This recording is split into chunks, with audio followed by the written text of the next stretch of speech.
அஜித்குமார் கொலையை எடப்பாடி ஐயா பழனிசாமி பேசினால் நீ ஜெயராஜ் பெனிசை எப்படி கொன்றாய்? 2 பேர் என்ன 2 பேருமே கொலைகார பையன். எடப்பாடி ஸ்டாலின் ஆட்சியில தப்பிக்கலாம். ஒரு நாள் இந்த மகன் பிரபாகரன் மகன் உட்காரும் போது அவன் எந்த கொம்பனா இருந்தாலும் தூக்க வேண்டாம். எவன்டா உத்தரவு போட்டவன்? என் தம்பி அஜித் செத்துட்டான். எல்லாரும் பெத்த தாய் தந்தை கூட பிறந்தவன் மறந்தாலும் இந்த மகன் மறந்து போயிடும் மட்டும் நினைக்காத. பிறந்த மண்ணில் இருந்து சொல்ற ஒரு நாள் எந்த கொம்பாதி கொம்ப உத்தரவு போட்டான் யாரா அடிச்சு கொல்ல சொன்னது தூக்கி வெடுக்கிற நான் நல்ல ஆத்தாளுக்கு பணக்கம் பிறக்கிறேன். போராட அனுமதிக்கவில்லை என்னை. இறங்கிய போதை தூக்கி வண்டியில் ஏற்றி விட்டார்கள். அம்மா சௌமியா அன்புமணியை தூக்கிட்டு போன குஷ்பு அவர்கள் மதுரையில் உனக்கு எதுக்கு மாடு அடைகிற கட்டி தொட்டில கொண்டு மாட்டு கொட்டத்தில் கொண்டு அடைச்சு போட்ட? நீ என்ன செஞ்சிட முடியும்? என்ன செஞ்சிட முடியும்? 260 வழக்கு போட்டிருக்க. என்ன புடுங்கிட்டியா என்னைய? அப்போ இது அப்படி என்றால் உங்கள் தோல்வியை ஒத்துக்கொண்டு நீங்கள் பதவி விலகுவதை தவிர வேற வழி இல்லை. போடுவான் எவன் கட்ட பஞ்சாயத்து பண்ணி பணம் பறிப்பான், எவன் இந்த மாதிரி வேலைகளை செய்வானோ அவனையே உயர் பதவியில வைப்பான். இதாண்டா திராவிட ஆட்சி, திராவிட மாடல். தனியா எவனாலும் திருடிக்கிட்டு இருந்தா வாங்க எல்லாரும் சேர்ந்து திருடுவோம். ஓரணியில் வாங்க கூடி கொள்ளையடிப்போம், கூடி கொலை செய்வோம். நான் அடிப்பது போல அடிக்கிறேன், நீ அழுவது போல அழு என்று 2 பேரும் நாடகம் போடுவான். சீட்டுக்காக நோட்டுக்காக நிக்கிறவன் நாட்டுக்காக நிக்க மாட்டான். வாக்குக்காக நிக்கிறவன் மக்களின் வாழ்க்கையை பற்றி கவலைப்பட மாட்டான். இதுவரை நீங்கள் எத்தனையோ குற்ற வழக்குகளை பார்த்திருக்க முடியும். குற்றத்தை கொடுக்க வருபவர், குற்றத்தை சாட்டுகிறவர் யாராவது தன் முகத்தை மறைத்து பேசியது உண்டா? இவர் என் நகையை திருடிவிட்டார் என்று சொல்ல வருகிற பெண் துணிந்து பத்திரிகையாளரிடத்திலே ஊடகத்திலே பேட்டி கொடுக்கும் போது முகத்தை மறைத்துக் கொண்டு பேட்டி கொடுக்க வேண்டிய தேவை ஏன் வருகிறது?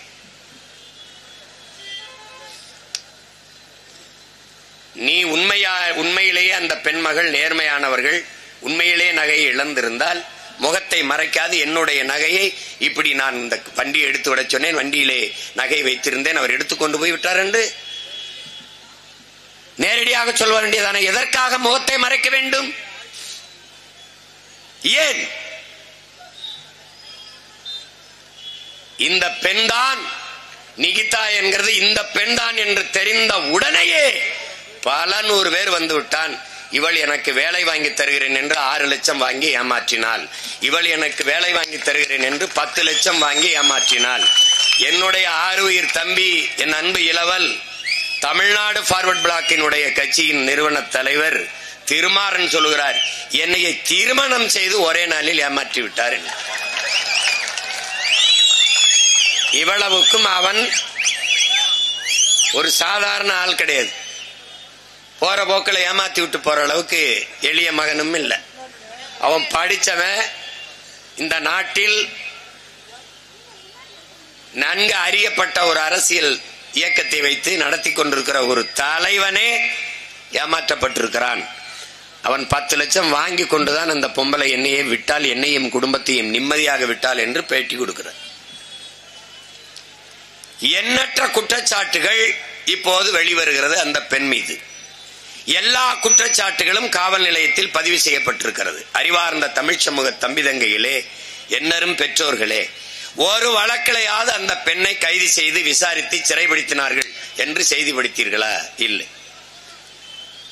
அப்ப இவ்வளவு பேர் ஏமாற்றப்பட்டிருக்கிறார்கள் ஒரு பெண்ணால். என்ன துணிவில் அவர் அதை செய்திருப்பார்?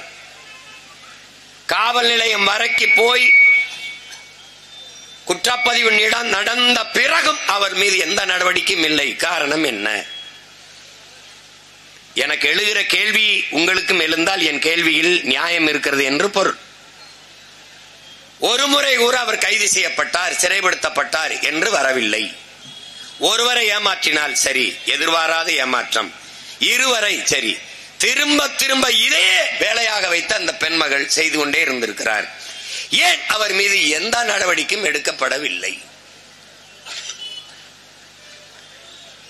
இந்த சமூகத்தில் மிகப்பெரிய குற்றத்தை செய்து தொடர்ந்தியாக அப்பாவி மக்களை தொடர்ச்சியாக ஏமாற்றி வந்திருக்கிற ஒரு பெண் மீது எந்த நடவடிக்கையும் இல்லை. காரணம் என்னவாக இருக்க முடியும்? இவர் வாங்கிய, மக்களை ஏமாற்றி வாங்கிய காசில் யார் நடவடிக்கை எடுக்க வேண்டுமோ அவர்களுக்கு பங்கு கொடுத்திருப்பார். அதுதான் நடந்தது. இப்போது அதே பெண் அதே பெண் தம்பி அஜித்குமார் மீது ஒரு குற்றச்சாட்டை வைக்கிறார். என்னுடைய நகை ஒருவர் 10 பவன் என்கிறார், ஒருத்தர் 5.5 என்கிறார், ஒருத்தர் 9 என்றார். அது உண்மையிலே நகை இருந்தா தானே உள்ள எவ்வளவு நகை எவ்வளவு இருந்தது உண்மை தெரிய வரும். சும்மா ஒரு வார்த்தை 10 பவன் நகை, 10 பவன் நகை.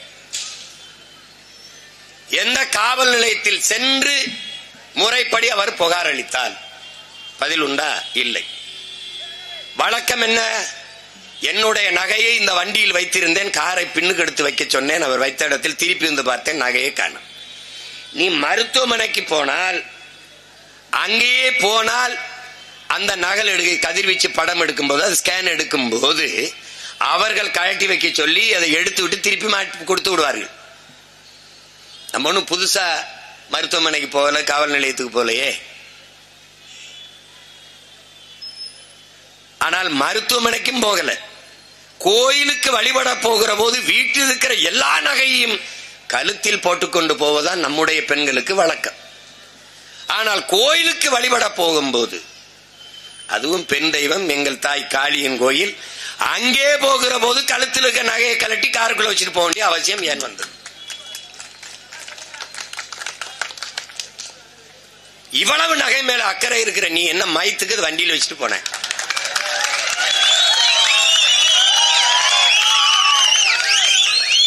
நகைக்காக உயிரே எடுக்கிற அளவுக்கு அந்த உயிர் நகை உயர்ந்தது என்றால் கழுத்துல நீயோ உங்க அம்மாவும் மாட்டிக்கிட்டு ஏன் போகல? ஏன் போகல? நீ அங்கிருந்து இதுவரை வண்டியை ஓட்டிட்டு வந்த நீ அதை பின்னாடி நகட்டி வச்சுட்டு போறதுக்கு உனக்கு என்ன வலிக்குது? அதுக்கு ஒரு ஆளை வச்சு நீ பெரிய நட்சத்திர விடுதிக்கு, உணவு விடுதிக்கு சாப்பிட போகல, ஒரு ஜவுளி கடை நகை கடைக்கு போகல, அங்க காரை பின்னுக்கு எடுத்து விடுறதுக்குனே ஒரு பணியாள் நிப்பா, அவன்றது பின்னாடி எடுத்து விடுங்கன்னு சொல்றதுக்கு நீ சாமி கும்பிட வந்திருக்க. நீ ஒழுங்கு மரியாதையா காரை எடுத்து உள்ள விட்டு அப்புறம் அம்மா கூட்டிட்டு சாமி கும்பிட போயிருக்க வேண்டியதானே? இந்த கேள்விக்கு யார்ட்ட பதில் இருக்கு? இல்ல. சரி, நீ எந்த காவல் நிலையத்தில் சென்று முறையிட்டாய்? எந்த காவல் நிலையத்தில் சென்று வழக்கை பதிவிட்டீர்கள், குற்றத்தை பதிவு செய்தீர்கள்? எந்த காவல் நிலையத்தில் எஃப்ஐஆர் முதல் தகவல் அறிக்கை பதிவானது? அவன் செத்த பிறகு அடுத்த நாள் எஃப்ஐஆர் போடுற காவல்துறை உலகத்தில் எங்கேயாவது உண்டா? அது இங்கதான் உண்டு. அது யாருடைய காவல்துறை? மாண்புமிகு முத்துவேல் கருணாநிதி ஸ்டாலின் அவருடைய காவல்துறை தான்.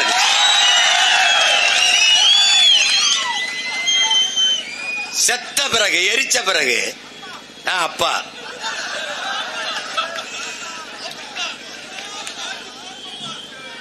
எதன் அடிப்படையில் தம்பி அஜித்குமார் மீது நடவடிக்கை எடுக்கப்பட்டது?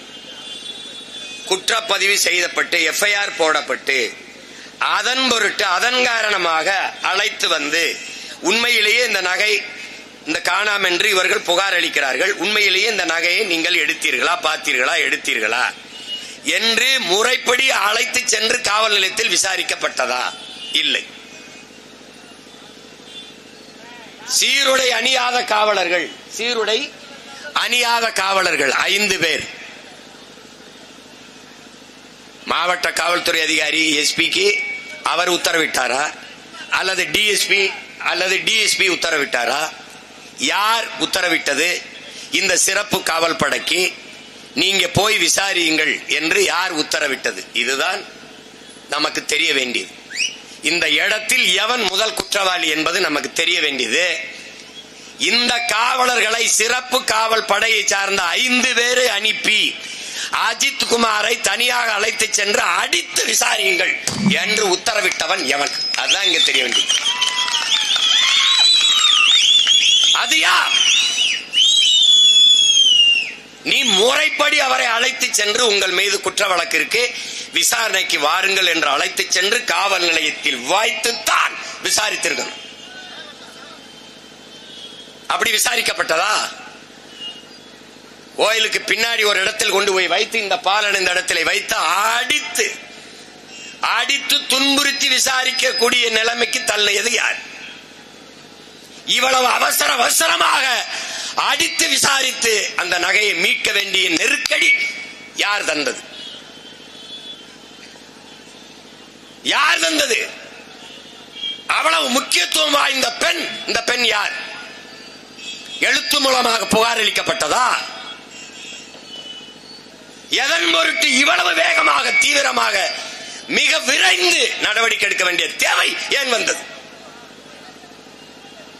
அவ்வளவு முக்கியத்துவம் வாய்ந்த பெண் இந்த பெண் யார்? இவ்வளவு குற்றச்சாட்டுகள், உயிரே போயிருக்கிறது. நீங்கள் கொடுத்த குற்றச்சாட்டு உண்மையா இல்லையா விசாரிக்க வேண்டும் வாங்க. உண்மையிலேயே நகையை வைத்திருந்தீர்களா இல்லையா பேசணும் வாங்க. இவ்வளவு பேர் உங்கள் மீது புகார் சொல்கிறார்கள். நீங்கள் வேலை வாங்கி தருவதாக நீங்களும் உங்கள் அப்பாவும் உங்கள் அம்மாவும் பணத்தை வாங்கி ஏமாற்றி விட்டீர்கள் என்று, திருமணம் செய்தே ஏமாற்றி விட்டீர்கள் என்று இவ்வளவு பேர் புகார் சொல்கிறார்கள். உங்களை போல முகத்தை மறைத்த அல்ல, முகத்தை திறந்து வைத்து நான் சொல்லுகிறேன் என்று ஊடகத்தின் வாயிலாக மக்களுக்கு முன்னால் புகார் அளிக்கிறார்கள். வாருங்கள் என்று ஏன் அந்த நிகிதாங்கிற பெண்ணை கைது செய்து இந்த காவல்துறை விசாரிக்கல? இதுவரை ஏன் விசாரிக்கல? இதுவரை ஏன் அவர் கைது செய்யல? ஏன் செய்யல? ஏன் செய்யல? அவரிடத்தில் கைது செஞ்சு ஒரு வாக்குமூலத்தை ஏன் பெறல? என்ன நடந்ததுன்னு கோயம்புத்தூர்ல அவரும் அவங்க அம்மாவும் இருக்கும் போது ஒரு விடுதியிலே பார்த்த தம்பிகள் இந்த காரை சிறைபிடித்து வைக்கிறார்கள். நீங்க வலையொலியில் இருக்குது குரல் செய்தி. காவல்துறைக்கு சொல்லுகிறார்கள், அஜித் குமார் கொலையில இந்த மரணத்திலே தேடிக்கிட்டு இருக்க பெண் இங்க இருக்கிறாங்க, இந்த சிறைபிடிச்சு வச்சிருக்கோம் இந்த வண்டி என்ன, அதை திருப்பி அதை விட்டு விடுங்கள் அந்த வண்டி என்று சொன்னது யார்? எதுக்காக விட்டீர்கள்?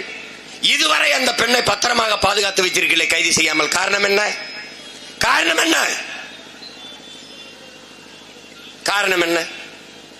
ஒரு குற்றவாளி இந்த சமூகத்தில் பல பேரை நம்பிக்கை கொடுத்து வேலை வாங்கி தருகிறேன், குறிப்பாக அரசு வேலை வாங்கி தருகிறேன் என்று எனக்கு முதல்வரை தெரியும், துணை முதல்வரை தெரியும், அவரை தெரியும் என்று பொய்யான வாக்குறுதியை கொடுத்து பணத்தை வாங்கி ஏமாற்றி இருக்கிறார் என்று தெரிந்தும் அவர் மீது கைது செய்து நடவடிக்கை எடுக்காதது ஏன்? அப்படின்னா என்ன நடக்குது? இந்த 5 பேர் அடித்துக் கொன்ற 5 பேர் அவர்களே இந்த முடிவை எடுத்ததல்ல. அவர்களே போய் அஜித்தை அடிச்சு விசாரிக்கணும், தண்ணீர்னு கேட்கும்போது மிளகாப்பொடியை கொடுக்கணும், பிறப்பூர்ல மிளகாப்பொடியை போட்டு சித்திரவதை செஞ்சு அவன்கிட்ட அப்படி அவங்களுக்கு அவங்க எடுத்த முடிவு அல்ல. அப்ப யாரு சொல்லி யாருடைய உத்தரவின் பெயரிலே அவர்கள் அங்கு சென்று அஜித்தை அடித்து கொலை செய்தார்கள்? இதுதான் கேள்வி. எந்த அதிகாரி சொன்னவன் யார்? அப்ப நீ இவர்களை கைது செஞ்சு இடைக்கால பணி நீக்கம் செய்து அந்த உண்மையான குற்றவாளியை நீ ஏன் காப்பாற்ற துடிக்கிறாய்? தான் கேள்வி. அவன் யார்? அவர் நேரடியாக தலையிட்டு இங்கே இவ்வளவு தூரம் அடிச்சு சித்திரவதை செஞ்சு விசாரிக்கிற அளவிற்கு இந்த பெண்ணுக்கு முக்கியத்துவம் கொடுக்க வேண்டிய தேவை ஏன் வருது? இப்படி எல்லா குற்ற வழக்கிலையும் இந்த காவல்துறை இதுபோல நடவடிக்கை எடுக்குமா? எடுத்திருக்கிறதா? இதுபோல எடுத்திருக்கிறதா? எடுக்குமா? யாரிடத்தில் பதில் இருக்கிறது? ஒரு நேர்மையான தெரியாம நடந்துருச்சுன்னா நீ என்ன பண்ணணும்? குற்றத்தில் சம்பந்தப்படுத்தப்பட்டவன் எவனா இருந்தாலும் உடனடியாக பணி நீக்கம், உடனடியாக சிறைப்படுத்தல் செய்திருக்கணும். ஆனா அதை விட்டுட்டு ஆட்கள் அனுப்பி பேரம் பேசி உனக்கு எவ்வளவு தர்றேன், நிவாரணம் தர்றேன், அவ்வளவு தர்றேன், இது தர்றேன், 3 சென்ட் தர்றேன், 3/4 சென்ட் தர்றேன், 1/2 சென்ட் தர்றேன், 1/4 சென்ட் தர்றேன். டேய், உங்களை புதைக்கிறதுக்கு தாண்டா அந்த 3 சென்ட் இருக்கு, உங்களை புதைக்கிறதுக்கு. என்ன கொடுமை பாரு. அப்பவே நீ குற்றவாளி, நீ நேர்மையற்றவன். உலகத்துல ஒரு தலைவனா எப்படி இருக்குன்னு பாருடா. எங்க தாத்தா காமராஜர் முதலமைச்சரா இருக்கும்போது அக்கா மகன் ஜவஹர் மேல ஒரு கொலை வழக்கில் அவரும் சேர்க்கப்பட்டு குற்றவாளி, அவரும் இந்த கொலை வழக்கில் தொடர்பு இருக்கிறாருன்னு வருதுடா. பெத்த தாய் செத்து போனாடா, கொல்லி வச்சுக்கிட்டு இருக்கான் தலைவன். பெத்த தாய் முதலமைச்சர் கொல்லி வச்சுக்கிட்டு இருக்காரு. பக்கத்திலே காவல்துறை மந்திரி இன்னொரு தாத்தன் கக்கன் ஜவஹரை கைது செஞ்சிட்டலான்னு கேட்கிறாரு. எங்க? தாய்க்கு கொல்லி வச்ச இடத்துல. ஐயா, அக்கா மகன் ஜவஹர். அக்கா மகன்னா ஜவஹரை விட்டுருவீங்களா கக்கன்னு கேட்கிறாப்ல.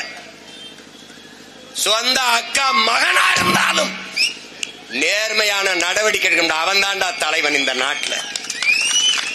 நீ யாரோ ஒரு பொம்பளைக்காக அடிச்சு கொன்னுட்டு கொன்ன சொன்னவன் எவன்டா? அவன் மேல நடவடிக்கை எடுக்கலாம், அவன் பாதுகாப்பா இருக்கான். எப்படி எப்படி இருக்கு?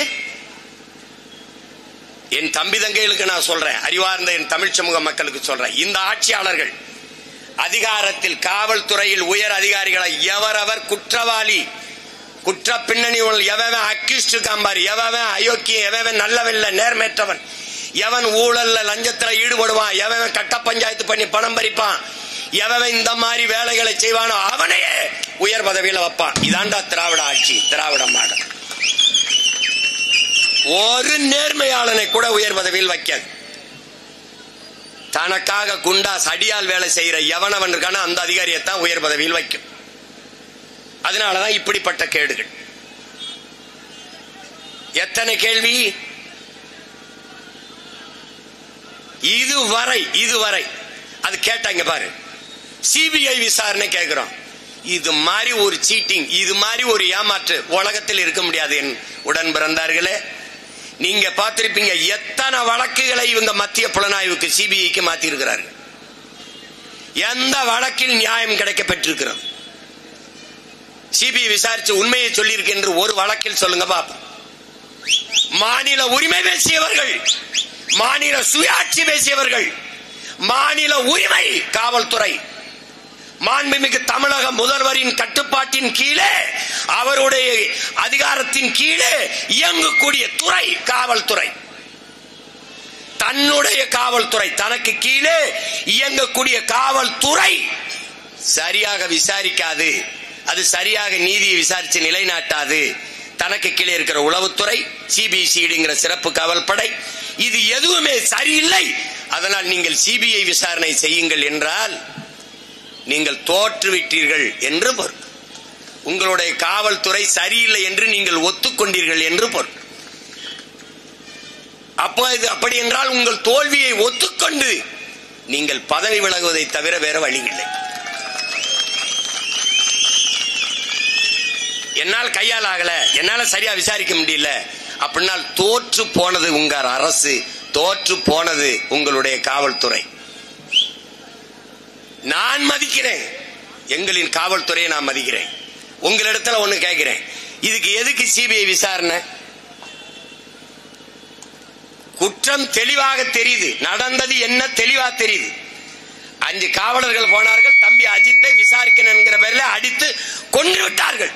குற்றம் நிகழ்ந்தது தெரியுது, கண்கூடா தெரியுது. இங்கே வேண்டியது நடவடிக்கை தானே ஒழிய, நடந்தது என்னன்னு தெரிஞ்சிருச்சுல்ல, அப்ப நடவடிக்கை தான் வேணும், விசாரணை தேவையில்லை. இங்க விசாரிக்க வேண்டிய அவசியமே இல்லை. என்ன நடந்தது என்று தெரியவில்லை என்றால் தான் விசாரணை தேவை. இங்கதான் என்ன நடந்ததுன்னு தெரியுதே. ஒரு பொம்பளை வந்தா என் நகையை காணாமன்னு சொன்னா, இவ்வளவு நடந்திருக்கு, இவ்வளவு பிரச்சனை இருக்குது, அவ குற்றப்பதிவும் கொடுக்கல, திரும்ப அவசர அவசரமா 5 பேர் வந்தான், அடிச்சான், கொன்னுட்டான், இது நடந்திருக்கு. எல்லாமே தவறு. இந்த தவறுக்கு தண்டனை தான், நடவடிக்கை தான், தீர்ப்பு தான், நீதிதான் வேண்டுமே ஒழிய விசாரணை இல்லை.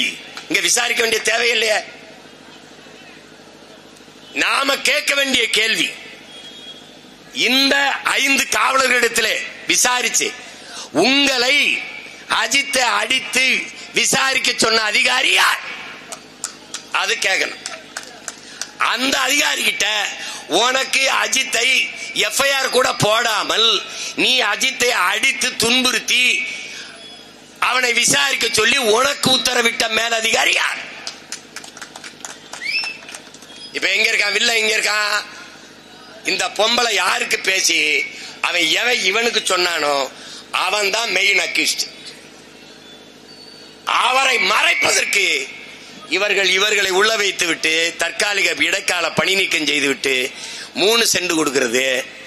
ஒரு வேலை 80 கிலோமீட்டருக்கு அங்கே கொடுக்கிறது. வேலை இல்லைன்னு சொல்லிட்டு போக வேண்டியதானே நீ?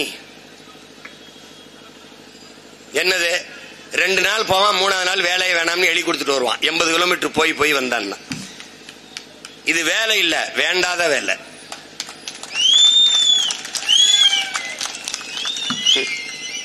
இது ஒரு ஆட்சி. இது மட்டுமல்ல என் உடன் பிறந்தார்களே, இது மட்டும் இல்ல, இப்படி எண்ணற்ற பல வழக்குகள் இருக்கு. தங்கச்சி ஸ்ரீமதி கல்லூரி மாடியில் இருந்து கீழே விழுந்து இறந்துட்டா. நாங்க சொல்றோம் அவள் பாலியல் வன்கொடுமை துன்புறுத்தப்பட்டு அடித்து கொல்லப்பட்டு கீழே தூக்கி வீசப்பட்டிருக்காள் என்று நாங்க குற்றச்சாட்டு வைக்கிறோம். ஆனா நீங்க அதை தற்கொலைங்கிறீங்க.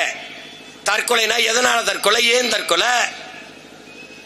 அவ இறந்துட்டா 2 வருஷம் ஆயிடுச்சு.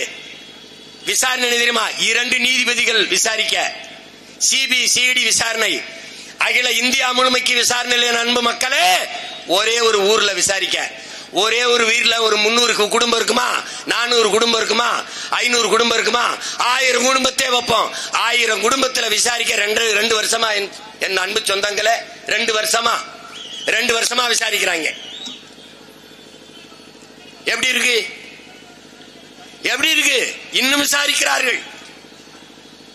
தூத்துக்குடியிலே துப்பாக்கி சூடு, ஸ்டெர்லைட் ஆலைக்கு எதிராக போராடிய மக்கள், நடந்ததை என் அன்பு தம்பி தங்கைகளும் அருமை சொந்தங்களும் தெரிந்து கொள்ள வேண்டும். மக்களாக முன்னின்று ஒரு பேரணியை நடத்தி மாவட்ட ஆட்சியர் கலெக்டர் இடத்திலே ஒரு மனு கொடுக்க வருகிறார்கள், ஸ்டெர்லைட் ஆலையை மூடுங்கள் என்று. அந்த மனுவை கொடுக்க மக்களே தலைமையேற்று மக்களே பேரணியாக வருகிறார்கள், பேரெழுச்சியாக வருகிறார்கள்.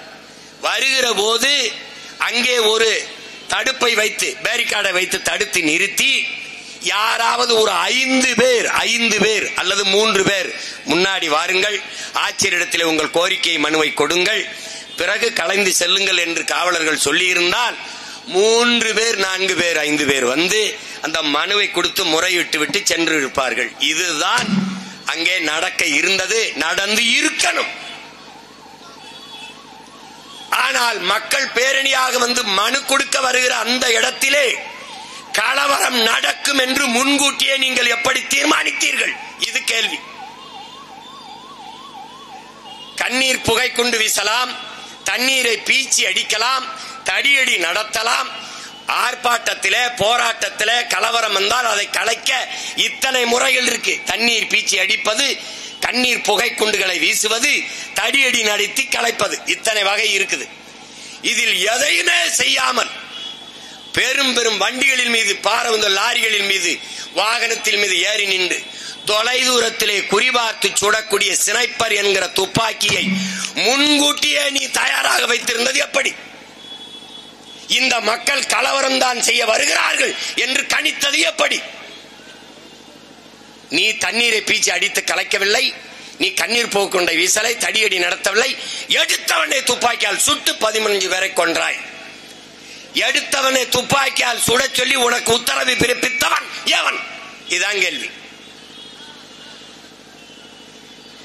அப்ப சுடுறதுக்கு முன்னாடியே நீ வண்டி மேல ஏறி எப்படி உட்கார்ந்து இருந்த? சுட்டு கொள்ளா என்று உத்தரவு பிறப்பித்த அயோக்கிய பய எவன்? டேய், எடப்பாடி ஸ்டாலின் ஆட்சியில தப்பிக்கலாம். ஒரு நாள் இந்த மகன் பிரபாகரன் மகன் உட்காரும் போது அதை எந்த கொம்பனா இருந்தாலும் தூக்க வேண்டாம். எவன்டா உத்தரவு போட்டவன்? என் தம்பி அஜித் செத்துட்டான். எல்லாரும் பெத்த தாய் தந்தை கூட பிறந்தவன் மறந்தாலும் இந்த மகன் மறந்து போயிடும் மட்டும் நினைக்காத. பிறந்த மண்ணிலிருந்து சொல்ற, ஒரு நாள் எந்த கொம்பாதி கொம்ப உத்தரவு போட்டான், யாரா அடிச்சு கொல்ல சொன்னது தூக்கி வெளுக்கல. நான் நல்ல ஆத்தாளுக்கு பணக்கம் பிறக்கிறேன். நீ என்ன வேணாலும் செஞ்சிருவ, நீ அப்படியே போயிருவ. இதுவரை தூத்துக்குடி துப்பாக்கி சூட்டில் அருணா ஜெகதீஷ் என்கிற நீதிபதி அம்மா முன்னாடி 3 மணி நேரம் நின்று வாக்குமூலம் விசாரணையில் முன்னின்று சாட்சியம் சொன்ன ஒரே மகன், அரசியல் கட்சி நடத்துகிற ஒரே மகன் நான் தான் இருக்கேன். 3 மணி நேரம் சாட்சியம் சொன்னேன். ஆனால் அந்த அம்மா அறிக்கை தாக்கல் பண்ணி பல ஒரு ஆண்டுக்கு மேல, 1.5 ஆண்டு 2 ஆண்டு ஆயிடுச்சு. எந்த நடவடிக்கையும் இல்லை. துப்பாக்கி சூட்டில் ஈடுபட்ட அத்தனை அதிகாரிகளும் பணி இடமாற்றம் செய்யப்பட்டு பதவி உயர்வு கொடுக்கப்பட்டிருக்கிறார்கள். இதுதான் திராவிட மாடலின் ஆட்சியின் சாதனை. இதை போலவே இதையெல்லாம் இவர்கள் பேச முடியாது. ஏன்? தூத்துக்குடி துப்பாக்கி சூட்டை இவர் பேச மாட்டார். அதே போல கொடநாடு கொலையை இவர்கள் பேச மாட்டார்கள். ஏன்? Mutual understanding. எல்லாம் 1000 கோடி 500 கோடியை கொடுத்து எல்லாம் பணத்தை வாங்கி கொண்டு இந்த பாவப்பட்ட அப்பாவி மக்களை இவர்தான் சொன்னார், நான் ஆட்சிக்கு வந்தால் தூத்துக்குடி துப்பாக்கி சூட்டுக்கு 2 மாசத்தில் நீதியை நிலைநாட்டுவேன். 4.5 வருஷம் ஆயிடுச்சு, 6 மாசத்துல தேர்தல் வந்துருச்சு. இப்ப ஓரணியில் வாங்கங்கிறாப்ல. ஓரணியில் எதுக்கு? நாங்க தனியா எவ்வளவு நாள் திருடிக்கிட்டு இருந்தா வாங்க எல்லாரும் சேர்ந்து திருடுவோம். ஓரணியில் வாங்க கூடி கொள்ளையடிப்போம், கூடி கொலை செய்வோம். இதுதான். வேற என்ன? வேற என்ன? திடீர்னு வந்து மண் காக்க, மொழி காக்க, மானம் காக்க. எப்படி இருக்கு? இவள் நாள் என்ன பண்ணிக்கிட்டு இருந்தீங்க? நாங்க தான் மண்ணள்ளி வித்துக்கிட்டு இருந்தோம், மண்ணை திருடி வித்துக்கிட்டு இருந்தோம். நாங்க தான்.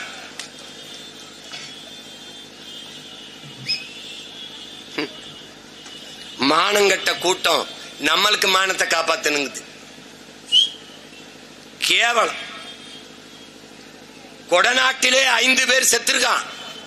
அறிவார்ந்த தமிழ் சமூக மக்களே, என்னரும் தம்பி தங்கைகளே, ஒரு முதலமைச்சர் வாழ்ந்த இடம், முதலமைச்சரின் வீடு. அது 800 ஏக்கர்ல இருக்கிற ஒரு தோட்டம், ஒரு எஸ்டேட், ஒரு பெருந்தோட்டம். அதிலே இருக்கிற ஒரு பங்களா. அதிலே 1 மணி நேரம் இல்ல, 1 நிமிடம் கூட மின்சாரம் அணையாது. காரணம், அதுக்கு தனி தடம், தனி டிரான்ஸ்பார்ம். 1 நொடி கூட மின்சாரம் அணையாது. அம்மையார் ஜெயலலிதாவுடைய பங்களா, பெரும் மாளிகை. அதுல 1 மணி நேரம் மின்சாரத்தை துண்டித்தவன் எவன்? யார்கிட்ட பதில் இருக்கு? 5 பேர் செத்தா, கொன்னா, கொல்ல சொன்னவன் எவன்? ஏன் எந்த நடவடிக்கையும் இல்ல? இல்ல. நாங்கள் வந்தால் நீதியை நிலைநாட்டுவோம் ஐயா ஸ்டாலின். ஏன் இப்ப எதுவுமே செய்யல? இல்ல. ஏன்? ஏன்? பணம். பணமுடன் பிறந்தவனே, பணம். திருடனுக்கு திருடன் பாதுகாப்பு. நான் அடிப்பது போல அடிக்கிறேன், நீ அழுவது போல அழு என்று 2 பேரும் நாடகம் போடுவான். அஜித் குமார் கொலையை எடப்பாடி ஐயா பழனிசாமி பேசினால், நீ ஜெயராஜ் பெண்ணிசை எப்படி கொன்றாய்? 2 பேரும். ஏன்னா 2 பேருமே கொலகாரப்பே. எவனும் எதையும் பேச தகுதியற்றவன். இந்த மண்ணில் இந்த மகனை தவிர உங்கள் பிள்ளை என்னையும் என் உடன் பிறந்தார்கள், என் தங்கைகள் தம்பிகளை தவிர துணிந்து கேள்வி கேட்கிற திராணி துணிவு ஒருத்தனுக்கு இருக்கா? இருக்க முடியாது. ஏன்? ஏன்? சீட்டுக்காக நோட்டுக்காக நிக்கிறவன் நாட்டுக்காக நிக்க மாட்டான். வாக்குக்காக நிக்கிறவன் மக்களின் வாழ்க்கையை பற்றி கவலைப்பட மாட்டான். எனக்கு நீ போட்டா போடு, போலேனா போ, அதை பத்தி பிரச்சனை கிடையாது.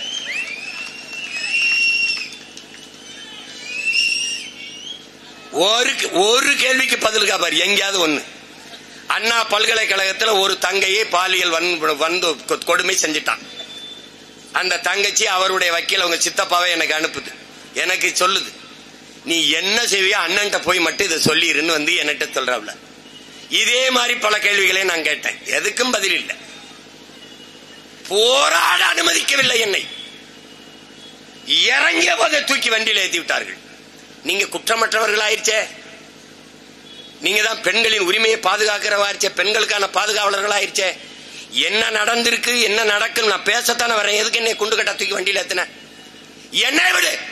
அம்மா சௌமியா அன்புமணியை தூக்கிட்டு போன, குஷ்பு அவர்கள் மதுரையில் போனது எதுக்கு? மாடு அடைகிற தொட்டில கொண்டி, மாட்டு கொட்டத்தில் கொண்டி அடைச்சு போட்ட. என்னது இது? எப்படிப்பட்ட ஆட்சி முறை? எப்படிப்பட்ட ஆட்சி முறை? அந்த ஞானசேகருங்கிற ஒருத்தனே இதை செஞ்சிட்டானா? ஒரு பல்கலைக்கழக வளாகத்துக்குள்ள பேராசிரியர் பெருமக்களே அடையாள அட்டை இல்லாம உள்ள போக முடியாது. என் அன்பு தம்பி தங்கைகளே, என் தம்பிகள் எல்லாம் அங்க பேராசிரியரா இருக்கான். அவன் சொல்றான், அண்ணா வேற ஒரு கார், வேற ஒரு அங்க அந்த கார் பதிவு ஒரே வாகனத்துல போகும்போது பதிவாயிரும். வேற ஒரு கார்ல வந்தால் அவ இறங்கி அடையாள அட்டை காட்டணும், என் வண்டி தான், நான் தான். அவ்வளவு நெருக்கடி இருக்கும். உள்ள சாதாரண ஒருத்தன் உள்ள போய் திரும்ப முடியாது. ஆனால் இவர் எப்படி இந்த ஞான தேசிகன் அடிக்கடி உள்ள போனார்? ஞானசேகரன் எப்படி உள்ள போனார்? எப்படி போனார்? தனியாக இருக்கிற பெண்களை எப்படி அவருக்கு தெரியுது? அந்த பெண்கள் இருக்கிற இடத்தை மட்டும் தேடி தேடி எப்படி போய் பார்க்கிறார்? எப்படி கண்டுபிடிக்கிறார்? இந்த முதலாக இந்த ஒரு பெண்ணோட அவர் தொல்லை கொடுத்து அதோட பிடிபட்டுட்டாரா? அதுக்கு முன்னாடி எத்தனை பெண்கள்? எப்படி இந்த துணி வந்தது? எந்த துணிவில் உள்ளே போனார்? அவரே சொல்றாரு, எனக்கு அப்புறம் இந்த சாருக்கு நீ அட்ஜஸ்ட் பண்ணணும். அந்த சார் எந்த சார்? குற்றவாளிகளை பாதுகாக்கிற ஒரு குற்றவாளியின் அரசு இந்த நாட்டில் நடந்து கொண்டிருக்கிறது. என் அன்பு தம்பி தங்கைகளே, அதை நீங்க புரிஞ்சுக்கணும். எங்கள் தலைவன் எங்களுக்கு கற்பித்தது, தன்னுடைய நாட்டிலே, தமிழீழ நாட்டிலே காவல்துறை படையை நிறுவி அந்த காவல்துறை படைக்கு முன்பு நின்று எங்கள் உயிர் தலைவன் மேதகு பிரபாகரன் பேசியது, குற்றவாளிகளை பிடித்து கூண்டில் நிறுத்துவது அல்ல காவல்துறையின் வேலை, குற்றவாளிகளே உருவாகாத ஒரு சமூகத்தை உருவாக்குவதுதான் உண்மையிலேயே காவல்துறையின் வேலை என்று. நீங்கள் குற்றவாளிகளே உருவாகாத சமூகத்தை உருவாக்கவில்லை, குற்றவாளிகளை பாதுகாக்கிற ஒரு குற்ற சமூகத்தை நீங்கள் இந்த நாட்டிலே திட்டமிட்டு உருவாக்கி இருக்கிறீர்கள். எந்த கேள்விக்கு உங்களிடத்திலே பதில் இருக்கிறது? எதற்கு பதில் இருக்கிறது? நீதிமன்றம் கேக்குது. அது ஏன் எல்லா கைது செய்கிற குற்றவாளிகளும் கழிவறையில் போய் வலிக்கு விழுகிறார்களே, அதே கழிவறையை பயன்படுத்துகிற எந்த காவலருமே வலிக்கு விழுவதில்லையே ஏன் என்று கேட்கிறார்கள். பதில் உண்டா? அது அடிக்கிறது, இந்த கையை உடைக்கிறது, இந்த காலை உடைக்கிறது, இல்ல இந்த கையை உடைக்கிறது, இந்த காலை உடைக்கிறது, மார்கை மாதிரி அது அடிச்சு கட்டு போட்டு புதுசா ஒரு மாவுக்கட்டை போட்டு எந்த வலியும் தெரியாம அப்படியே உட்கார்ந்துருப்பாப்ல. நாங்க வாங்காத அடியா? தோள்பட்டை உடைஞ்சிருக்கு, மணிக்கட்டு உடைஞ்சிருக்கு, கால் உடைஞ்சிருக்கு, கபடி இல்ல. கட்டு போட்டா எவ்வளவு வலிக்கும்னு எனக்கு தெரியும், மூஞ்சி எப்படி கடுகண்டு இருக்கும்னு தெரியும். அவன் சும்மா உட்கார்ந்துருக்கான், பிக்னிக் வந்த மாதிரி, சுற்றுலா வந்த மாதிரி. ஒருத்தர் எல்லாம் அடிச்சு என் அன்பு தம்பி தங்கையில இதே மாதிரி ஒரு குற்றவாளி ஆட்டோல போகும்போது ஒரு பெண்ணுகிட்ட தகராறு பண்ணிட்டாருன்னு அடிச்சு இந்த காலையும் கையும் உடைச்சு சக்கர வண்டியில தள்ளிட்டு வராங்க. கொஞ்ச நேரம் கழிச்சு இன்னொரு இடத்துக்கு கூட்டி போகும்போது தோல் அப்படி கையை போட்டு கூட்டிட்டு போறாங்க, தாங்கி வராரு. அப்புறம் ஒரு அரை மணி நேரம் கழிச்சு கூட்டி போகும்போது நல்லா நடந்து வராரு. இது மாதிரி எத்தனை நாடகங்களை இந்த நாட்டில் இவர்கள் நடத்தி கொண்டிருப்பார்கள்? எத்தனை காலத்திற்கு?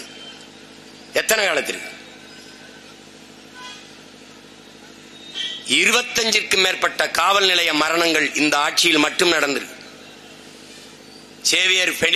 ஜெயராஜ் பெனிக்ஸ் அவருடைய கொலையினப்ப இவர்கள் பேசியது என்ன? கொரோனா நேரம், யாரும் எங்கு நடமாட முடியாத அனுமதி பெற்று உள்ள வர வேண்டும். அப்போது கனிமொழி அம்மையார் அவர்களும் தம்பி உதயநிதி ஸ்டாலின் அவர்களும் எந்த இதுவும் இல்லாமல் உள்ளே போய் அந்த வீட்டிலே விசாரித்து விட்டு வந்தார்கள். அதே போலதான் அஜித்துடைய உயிர். இது உங்க ஆட்சி. ஏன் நீங்கள் தம்பி உதயநிதி வரலாமே, ஏன் ஸ்டாலின் வரலாமே, அம்மையார் கனிமொழி வந்து கேட்கலாமே, ஏன் கேட்கல? ஏன்? அப்போது எதிர்கட்சி, இப்போது ஆளுங்கட்சி. எப்படி இருக்கிறது? அதிகாரத்தில் இருந்து இவர்கள் எந்த தவறை செய்தாலும் அதை மறைத்து விடலாம் என்று. ஒரு ஊடகம் மனச்சான்றோடு உண்மையை பேசுதா? ஒரு ஊடகம் கேள்வி கேட்குதா? இத்தனை கேள்விகள் எழுப்புறமே. ஏன் அந்த நிகிதாங்கிற பெண்ணை கைது செய்து நீங்க விசாரிக்கவில்லை? இந்த காவலர்கள் அவர்கள் மனைவிமார்கள் சொன்னது போல இவர்கள் அப்பாவிகள், மேலதிகாரிகள் உத்தரவின் பேரிலே நடந்தார்கள், அவர்களுக்கு ஒன்றும் தெரியாது, உத்தரவிட்டது மேலதிகாரியின் உத்தரவை கடைபிடிக்க வேண்டியது அந்த கடைநிலை காவலர்களினுடைய வேலை, அதை செய்தார்கள், சரிதான். இந்த காவலர்களுக்கு உத்தரவிட்டது யார்?